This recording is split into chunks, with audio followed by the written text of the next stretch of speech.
Hi.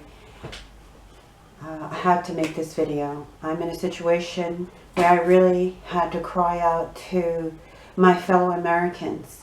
I'm an American. I live in France.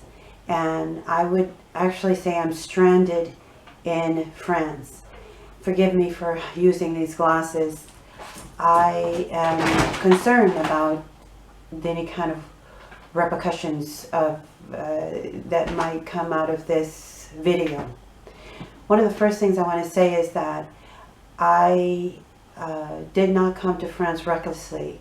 I had a legitimate reason to come here. I was invited here, and even I was begged to come here. And I've been living here for 4 years, and I've previously lived here before.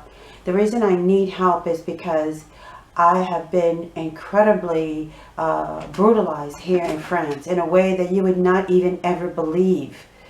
No one would ever believe that this could happen in a first world nation, and that's another reason I'm wearing these glasses. It is kind of humiliating. In a way I'm humiliated, and in a way I feel that it's very important for me to talk about what happened to me. And I could sit here and talk to you for hours, or I could try to tell you in a series of videos. And that is, I think, the better thing to do, because I will make these brief videos, and each time I will explore one or two things that happened to me, and also request contributions that you could make maybe to my PayPal account, or I could open a Bitcoin account. I will be trying to do that because I desperately need to get back to my nation. Now, the most serious thing that happened to me here was that I almost died.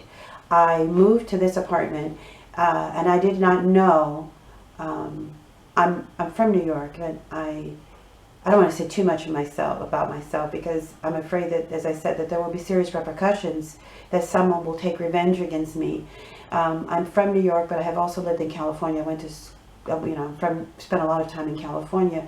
In America, we use wood in our constructions, and especially New York is very concerned about heat because of the cold, the temperature. People have died in the past, and so there have been activists who fought so that apartment heat control, that there would always be heat, or there would be some kind of remedy if the landlords did not provide heat. But here in France, not only there is heat a concern, but the apartments are not made with wood. Unbelievably, you would not even believe this, but it is true.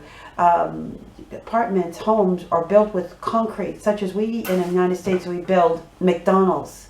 They do not use wood frame, and they also often do not use steel. Concrete is their go-to method, and I did not know that. I moved into this apartment, and I never thought that the apartment would be uninsulated and that there was no ventilation. I just assumed that I was going to be living in safe conditions, but the reality is there's extremely high humidity in these apartments because there is never any insulation, unless of course you yourself have put it in, which I was not about to do. And then there's no ventilation, so slowly but surely my lungs began to deteriorate, and they were actually destroyed. I became severely ill, but I could not even understand it because I've never had any type of illness involving breathing before. And I have never been able to find a kind French person. And so as I was dying, no one helped me. And I called the equivalent of emergency, whatever, the ambulance. And they took me to a nearby hospital where they checked me in and checked me out. And they refused to care for me. And I collapsed on the way going home. And I came back, and they dilated my lungs and sent me home again. And about 3 o'clock in the morning of the following day, I began to realize that I was dying, and I begged the people to help me, but no one would help me. So it's kind of like a Jesus, it's kind of like a Joseph and Mary thing where they were begging at the inn. I was trying to make it to the hospital. No one would help me. No taxi would help me. The trains were closed, and I barely arrived. They had to resuscitate me, and I was in the hospital for 10 days. They refused to test the black matter that was in my lungs. I was under an oxygen tent, but they would not test the matter, so they could not identify the bacteria.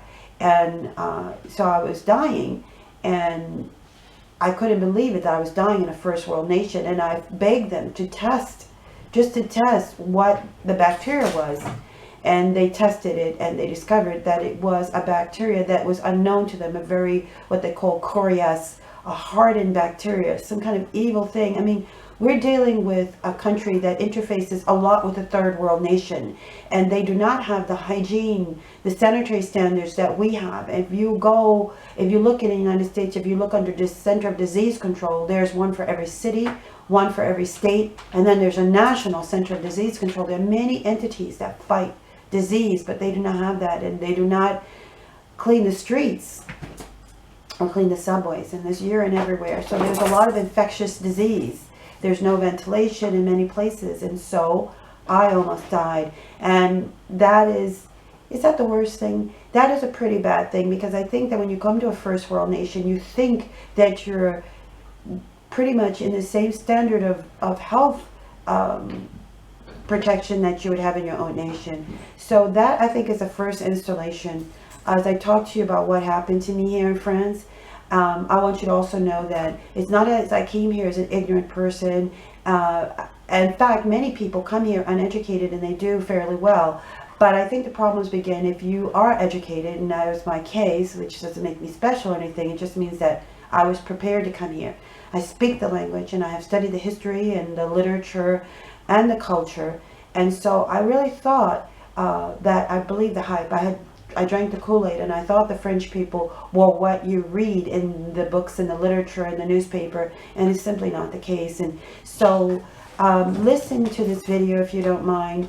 I'm an American. If you're also an American, if you also feel that Americans deserve a chance, that they should be able to go to other nations and not be treated badly, not be tormented, not be brutalized as I have been, and I'll tell you about that later, then please support my case and help me to return to my country. I've got to come home. Since my lungs failed, and I've been subjected to many horrendous experiences, and I've never been protected by the police, and I feel, frankly, that I could die here. And so if you're an American concerned about another American, if you're not a racist who's going to be overwhelmed by the fact that my skin is brown, then please do something and send some money to me so that I can get home. I know this sounds terrible, but it is the holidays. I'd like to make it home for Christmas if possible. Thank you so much for your concern. Come back for my next videos. Apologize once again for the hiding my face, and I know you think that maybe this is videos done somewhere in the United States, but it's not. And I will put up some videos to show you irrefutably that I am in France, but I hope you will take my word for it at this point. Thank you so much, and have a wonderful remainder of your day. Goodbye.